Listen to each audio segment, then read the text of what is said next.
Welcome back to the deep dive. Today, we're tackling a subject that I think is at the very core of a lot of modern anxiety. Hmm. It's this pervasive, just nagging sense that nobody trusts anything anymore, Right. whether it's the government, the media, major institutions that, used to be the anchors. And the thing is, if you feel that way, you are absolutely justified. It's not paranoia.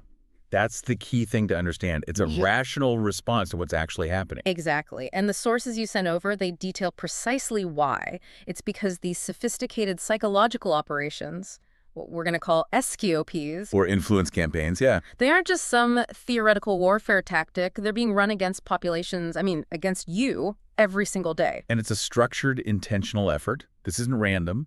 It's all about managing and controlling your perception of reality. And that right there is our mission for this deep dive. We're going to get into the actual mechanics of this narrative manipulation. Right. We'll be using the frameworks from behavior expert Chase Hughes. They're incredibly robust. The goal here is to give you, the learner, a kind of cognitive toolkit, something you can use to not just detect, but to actively resist these tactics. Which is so important right now. I mean, as we're heading into the 2026 election cycle, this is only going to intensify. So we have to start with the basic definition, because it really changes how you see every single piece of information that comes across your screen. How does Hughes define a SECCO? He defines it as a narrative-driven control of perception with the aim of shaping behavior. But what's crucial, and this is the part people miss, is the target. Okay. It's not about changing your ideas like what you think about a specific policy. It's fundamentally about engineering your identity, Who you are. who you believe you are. That distinction is everything. So if you can get someone to agree, I am a caring citizen or I am an open-minded individual. You've just manipulated their identity. And once you do that, the behaviors you want them to perform later become almost automatic. They feel natural. Because if the manipulation is tied to your core sense of self, that natural human resistance just... Completely. Because to disagree with the narrative would feel like you're betraying yourself. Wow. Okay, so to really get this, we have to go back to the origins of this whole thing. We do. To understand the modern high-tech SCOP, you have to look at the moment manipulation went from, blunt propaganda to something much more subtle, public relations. And that means we're talking about Edward Bernays. The original architect of manufacturing consent. Absolutely. And the most fascinating thing about Bernays, I think, is that his greatest SCOP was rebranding his own job. He knew instantly that the word propaganda was, well, it was toxic after World War I. It was associated with fear and deceit. So he just changed the name. He ran a psychological operation on his own profession. He just changed the term to public relations, PR. And with that, he neutralized the threat of the word, but kept the entire mechanism. It's a perfect example of what we're talking about, controlling the context to shift the perception. And it's really no surprise he was so good at it. He was Sigmund Freud's nephew. Right, so he had this front row seat to the new understanding of the subconscious mind. Exactly. He saw how these primal desires could be, channeled, steered towards commercial or political goals. And he proved the system worked by literally manufacturing desires that did not exist before he came along. The sources detail it perfectly. The American breakfast, that was him. Bacon and eggs? Bacon and eggs. This wasn't some long-standing cultural tradition. It was a pure SCOP. The pork industry needed to sell more bacon, so Bernays goes out and convinces doctors to publish studies endorsing a heavy breakfast to sell more meat. And just like that, a cultural habit is born from a marketing campaign. And he did the same thing with other products. I mean, margarine, for instance. It was this bland, white, unappetizing substance. Yeah, nobody wanted it. So Bernays orchestrates a campaign to have it dyed yellow. By controlling that one visual detail, that context, he shifted the perception from this, this lard-like commodity to something that looked like butter. And its sales took off. And that success lasted for decades. But this is where you see the real power of manipulating identity and social norms, and, frankly, where the ethics get very, very dark. You're talking about the tobacco industry. I am. Bernays was hired to boost cigarette sales among women. And at the time, it was seen as completely socially unacceptable for a woman to smoke in public. So he couldn't just run an ad saying, buy cigarettes. No, his solution was a masterpiece of emotional manipulation. He tied smoking to the emerging women's rights movement. This was the Torches of Freedom parade. That's the one. During the 1929 Easter parade in New York, he hired socialites to march while dramatically lighting up cigarettes.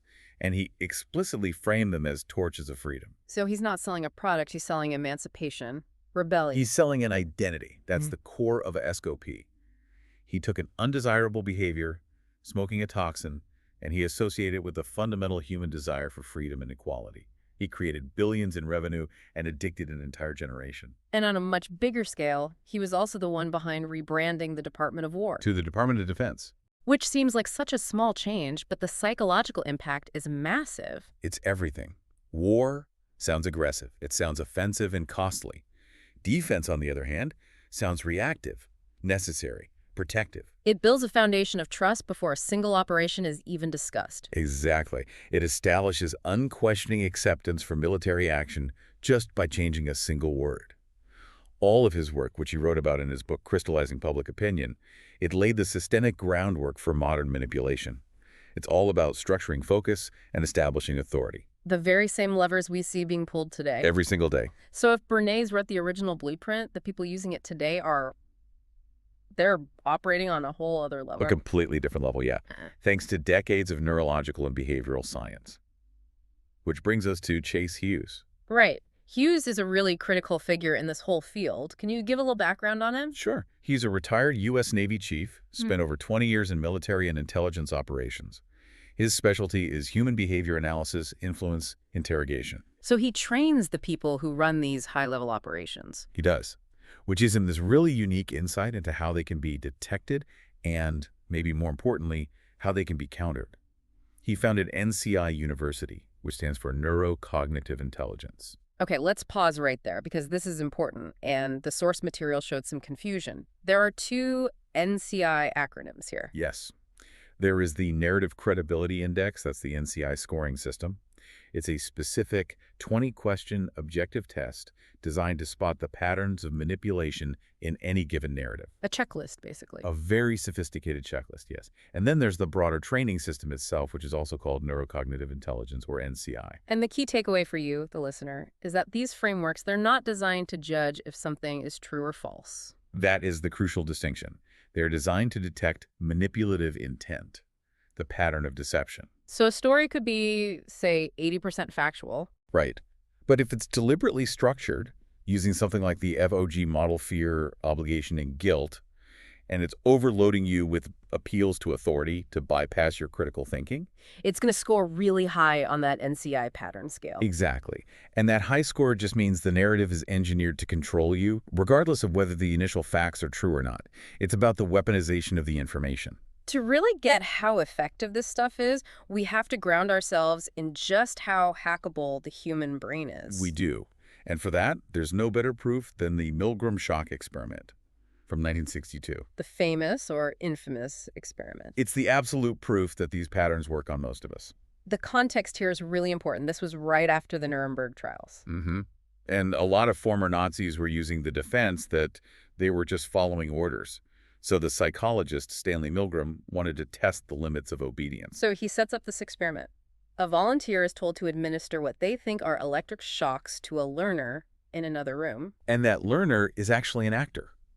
Every time the learner gets a question wrong, the volunteer is told to increase the voltage, all the way up to a lethal 450 volts. And they can hear the actor screaming, demanding to be let out, and then eventually just silence. And if the volunteer hesitates, the experimenter, who's wearing a white lab coat, just gives them these simple verbal prods. Please continue. The experiment requires that you continue. You have no other choice. You must go on. Right. And the result, I mean, it's still just staggering to think about. 67%. 2/3 of the participants delivered the maximum, potentially fatal 450-volt shock to a total stranger. Within 40 minutes. And this wasn't hypnosis, it wasn't brainwashing. It was just people following a pattern imposed by someone they perceived as an authority figure. The mechanism there is just so critical because it connects directly to Hughes's modern frameworks. It does. Specifically the PCP model. Perception, context, and permission. The obedience wasn't instant. No, it was gradual. It was a technique called the foot in the door. The participant first agrees to a tiny, harmless shock, then a slightly bigger one. And with each little step and each prompt from the guy in the lab coat, their moral resistance just erodes. That slow escalation is the key. That first small act gives the experimenter permission to ask for a bigger one later. And it controls the context. It makes a previously unthinkable act, electrocuting someone, feel like the necessary, logical next step in a process they've already committed to. If people will do that, will kill a stranger in under an hour just because of authority and novelty. It really shows how simple our wiring is to exploit. The hardwiring is surprisingly simple to hack when the right levers are pulled. So if Milgram is the proof of concept, then Chase Hughes's frameworks are the user manual. The manual for how these operations run, and critically, how we can defend against them. So let's start with the FATE model. FATE. These are the 4 pillars of influence. This is the hardware you said, the parts of our brain the manipulators are targeting. Exactly. FATE stands for focus, authority, tribe, and emotion. These are the 4 main levers they use to bypass the neocortex. Our critical thinking center? Right. And they gain direct access to the older, more mammalian parts of our brain, the parts responsible for survival and instinct. Okay, so let's break them down. Let's start with focus. Focus is the art of hijacking attention. In a world with infinite information, if they can control your focus, you can't think critically about anything else. They do it with repetitive messaging, sensational headlines, novelty. And the neuroscience here is fascinating. It connects back to something called the reticular activating system, or RAS. The RAS, Yeah. it's the brain's filter. Your brain is processing something like 40 million pieces of sensory input every second, but you can only consciously handle about 40 of them. So the RAS is the bouncer at the door of your consciousness. That's a great way to put it. It decides what gets in based on what your brain thinks is important for survival or just relevance. The classic example is, you decide to buy a white Toyota Tundra. And suddenly you see them everywhere. Everywhere. It's not that there are more of them. It's that your RAS was filtering them out before as irrelevant noise. Now it's tagged them as important. So a Sesike works by just relentlessly feeding the RAS with the same message over and over again. Over and over, or with highly emotional or novel information. It's constantly telling your brain, this is important, pay attention to this, ignore that. And it literally shapes your perception of reality because your RAS can't tell the difference between what's genuinely important and what's been artificially manufactured to seem important. Okay, so after focus comes authority. Authority. This is just leveraging perceived expertise or social status to get compliance. It's the white lab coat effect, but applied to media and politics. So this would be things like endorsements from celebrities on issues they know nothing about. Exactly. Or appeals to credentials over facts. Or just perceived social status, how many subscribers you have, whether you have a blue check mark. We're just hardwired to comply with authority figures. Because ancestrally, questioning the tribal leader could get you killed. So a modern SCOP just exploits that. They present a constant stream of experts whose credentials might be totally irrelevant, but their presence signals safety and tells you to comply. The third pillar is tribe, and this one feels like the most powerful lever in the modern world. It arguably is. It exploits our primal, desperate need for belonging. Our brains, they evolved to manage social networks of only about 150 people. The Dunbar number. Right. And in that ancestral environment, being excommunicated from your tribe meant certain death, which is why social fear, the fear of being judged or passed out, is the #1 fear for most people. More than public speaking itself, it's the fear of the judgment from the audience. Precisely. And modern manipulators hack this system ruthlessly with social media. They create these huge artificial tribes, this us versus them split, and then they use algorithms to enforce conformity within those tribes. And it creates this intense tribalism, but also this weird apathy towards anyone outside your digital circle. Because your brain can't handle the scale. It confuses digital attention for genuine human connection, which is partly why we're seeing this epidemic of loneliness. Okay, and the last pillar of fate is emotion. The most direct route to bypassing the neocortex. Manipulators use these intense emotional spikes, outrage, pity, fear, to make sure the survival part of your brain takes over and your logical brain shuts down. And they use a specific technique for this, right? Fractionation. Yeah, it comes straight from hypnosis. The idea is to spike your emotions up, like with a short, uplifting video of a rescued puppy or something. They see those all the time. And then immediately you scroll down and you're hit with an angry, fear-driven political post or an ad targeting one of your insecurities, that yanking up and down, that emotional whiplash. It makes you more suggestible. Each cycle pulls you deeper into a state of suggestibility. It's why engineered outrage is always punctuated with those feel-good videos. It's not random. It's a systematic method for conditioning you to comply. So fate is the hardware. What's the mechanism of action? You mentioned the PCP model. Right. PCP is how the influence actually happens. It's about aligning three things to make a desired behavior feel not just okay, but like it was your own idea. PCP stands for perception, context, and permission. Let's start with perception. Perception is about how you interpret a situation, and it's usually targeted by reframing your identity. The manipulator wants you to agree to a new definition of yourself. Like the example from earlier, getting someone to agree they're open-minded. Exactly. An intelligence operator might get a target to agree to that, which seems harmless. But once that perception is locked in, they've laid the groundwork. Well, since you're so open-minded, surely you wouldn't mind just showing me this one small classified document. They've weaponized your own self-image against you. Perfectly put. Then there's context. That's the environment. Manipulation thrives when you can shift the context to make a certain action feel automatic. Like in the Milgram experiment, you wouldn't normally electrocute a stranger. Of course not. But if the context shifts, a state of emergency, a war, and extreme political threat actions that were unthinkable 5 minutes ago suddenly become not just acceptable, but mandatory. The manipulator doesn't change your brain. They just change the context around you till your survival instincts kick in and produce the behavior they want. And the last one is permission. Permission. This is the degree to which you feel free to act, and it's granted by authority or by those identity claims. If I can get you to make a tiny commitment, sign a petition, put a bumper sticker on your car, I've gained permission to ask for something much bigger later. That's the foot-in-the-door strategy again. It is. It's a chain of small commitments that fundamentally changes who you are by making you complicit step by step. Okay, so we have one more core framework to cover, the FOG model. FOG. This gives you the emotional color palette for the manipulation. It's the three primal emotional levers they pull: fear, obligation, and guilt. Fear seems pretty obvious. It triggers our fight or flight and gets us to comply quickly. And we see it everywhere. Risk exaggeration, where they take a tiny statistical risk and blow it up into an existential threat. Right. Or gaslighting, where the manipulator makes you doubt your own reality so you become more reliant on them for safety. Then there's obligation. A sense of duty, but it's artificially created, usually through guilt tripping or abusing authority.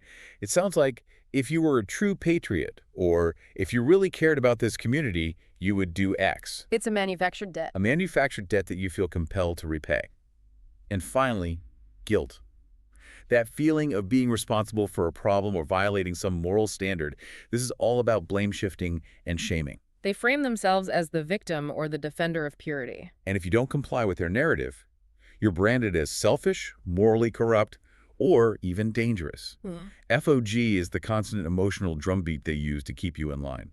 So now that we have these frameworks, fate, PCP, FOG, we can start applying them to real-world events. And what's amazing about the NCI pattern detection system is that once you see the pattern, you see it everywhere, consistently, regardless of the political side or the source. Let's start with a really foundational political SCOP, the one that got public support for the first Iraq War, the Naira testimony. Right. This was an operation run by a major PR firm, Hill and Knowlton. And they had this young woman, identified only as Naira, testify before Congress. In tears, claiming she had seen Iraqi soldiers storm a hospital in Kuwait, pull babies out of incubators, and just leave them on the floor to die. It's an image designed for maximum emotional impact. And it scored an 88 out of 100 on the NCI pattern scale. It was a perfect storm. Extreme emotional manipulation, dead babies hits the guilt and pity levers hard. It relied on the authority of a sworn witness before Congress. And the timing was perfect, right when the administration needed public support for war. And this SCP worked. It dominated the news, public opinion shifted overnight. It worked flawlessly. The truth, which came out much later, was that Naira was the daughter of the Kuwaiti ambassador. She'd been coached by the PR firm. She was never even in the hospital. The entire story was a fabrication. A lie manufactured by consultants that led to a massive war. We see the exact same pattern in the corporate world with the tobacco industry lie. For 40 years, their internal memos showed they knew cigarettes caused cancer. Their only goal was to delay regulation and maximize profit. Their strategy was literally, doubt is our product. That's the SKC in a nutshell. And that narrative scored an 82 out of 100. It was driven by authority overload and the suppression of dissent, pure fate model tactics. So they hired scientists with credentials To testify that the link was just a correlation, not causation. that more research was needed. Hmm. They funded their own studies to muddy the waters, and they created this illusion of a fair debate in the media by giving equal airtime to real medical experts and their own paid corporate shills. They manufactured a context of scientific uncertainty. And it delayed critical regulation for decades. Billions in profit, all at the cost of public health. Bringing it to more recent events, the source material also talked about the COVID-19 origin debate. Yeah, that analysis was fascinating. It showed that it wasn't really a search for truth, but a dual SCOP. Both the natural origin narrative and the lab leak narrative scored alarmingly high, a 70 and a 66. Which is a huge red flag. It's a classic sign of information warfare. The goal isn't scientific discovery, it's political division. The indicators were textbook NCI. You had authority overload Dr. Fauci on one side, a hugely influential Lancet letter on the other, which turned out to be organized by someone with a major conflict of interest. An extreme tribal division. The fate model in full effect. Supporting either theory became an identity commitment, a political statement, not a scientific one, which guaranteed division and prevented any kind of unified public response. And all of this leads us to the most powerful manipulator in all today. The algorithm. The algorithm cage, as Hughes calls it. Unlike the old propaganda teams, the algorithm isn't driven by ideology. It's driven by revenue, which means it optimizes for one thing and one thing only: engagement. Not accuracy, not truth, just keeping your eyeballs on the screen. Right, so if you lean left, the algorithm quickly learns that the easiest way to get you to click and comment is to feed you the dumbest, most morally outrageous content from the other side, and vice versa. It's a devastatingly effective SKOP. It drives this intense hatred and separation based on a complete caricature of the other guy that the algorithm is feeding you. And you feel intellectually and morally superior for hating this straw man, which just intensifies your own tribalism and conformity. The sources had a really provocative example of this with TikTok. Yeah, the difference in content curation is stark. Reports show that the algorithm serving content to kids in China prioritizes things like math, physics, science experiments, educational material. While the same platform's algorithm in the West Often serves up division, violence, polarizing political garbage, and emotionally manipulative drama. That massive difference in the goal of the content, social cohesion versus social division for different populations. That's a very clear, very sophisticated SKOP. It's designed to strategically weaken a society by eroding critical thinking and unity from the inside out. The division is getting worse because the system is designed to amplify it. So let's bring these frameworks home. Because they're not just for analyzing geopolitical events, they are being used right now in local politics. This is where things get really critical as we head towards the 2026 election cycle. Absolutely. This is where dark money, political consultants, pansies, they can hack local perception with almost no oversight. A key tool they use is the interrogation formula, which was originally made for getting criminal confessions. And it has 4 steps. 4 steps: socialize, minimize, rationalize, and project. Let's imagine how this would play out in a specific local context. Say, St. Johns County, Florida. It's a place dealing with rapid growth, debates over development taxes, infrastructure strain. Okay, perfect example. A pansy funded by big developers wants to push through a new zoning measure that increases density but doesn't really help current residents with the tax burden. Okay, step 1, socialize. The consultant starts the campaign by making the issue seem like a moral requirement. Flyers and ads that say things like, "Everyone understands why we need this forward-thinking plan. It's what good citizens do for our county's future." They're implying that if you oppose it, you're antisocial. You're against progress. Step 2, minimize. They immediately downplay the cost. The tax impact is negligible, you'll barely notice it. Or, this is just a small adjustment for long-term stability. They paint any opposition as irrational fear-mongering. Step 3, rationalize. This is where they shift the blame. This is the PCP model's context shift. Exactly. Yeah. The consultant says, look, we had to approve this new development because of out-of-touch federal housing mandates, or we need this funding because the neighboring county is mismanaging their growth and it's spilling over. It's never their fault. And the final step, project. They absolve you, the voter, of any responsibility for complying. They project a positive identity onto you. It's not your fault you voted for this new tax. Anyone who truly cares about the legacy of St. Johns County would have done the same. It's a complete formula for overriding your personal judgment. And the most destructive escapade in these local races is what you called tribe hijacking. It's devastating. Yeah. If a purely local issue, A school board race, a vote on wastewater treatment suddenly gets split perfectly along national red versus blue party lines. That is a massive indicator of intentional manipulation. The consultants know that tribal affiliation is the strongest lever, so they just import the national us versus them cage and drop it on a local issue. And it completely paralyzes rational, community-focused discussion. People stop talking about the actual issue and start fighting about national politics that have nothing to do with it. So for anyone listening in St. Johns County or anywhere else, what are the red flags? Be highly suspicious if the narrative relies heavily on one charismatic figure's perceived authority instead of actual data. That's a fate model tactic. And be very wary of any message that triggers an extreme, instant emotion that stops you from thinking logically about the numbers. Because the goal of all this division is just disruption and paralysis. That's it. It keeps citizens fighting each other over imported grievances, while the lobbyists and PACs, who only care about profit, quietly get the legislation they want passed. It's that Hughes quote you mentioned. You have way more in common with your neighbor who voted for the other guy Than you do with the billionaires who are funding the division. Okay. So we have mapped this entire battlefield. From Bernays to the algorithms, we get the blueprints, fate, PCP, FOV, GRE. Now, the most important part. How do we fight back? How do we build resilience? The first and most important defense is just awareness. Knowing these models exist is the only proactive antivirus we have for our brains. Yeah. You have to get in the habit of asking yourself, is my focus being captured? Is this message relying on authority instead of facts?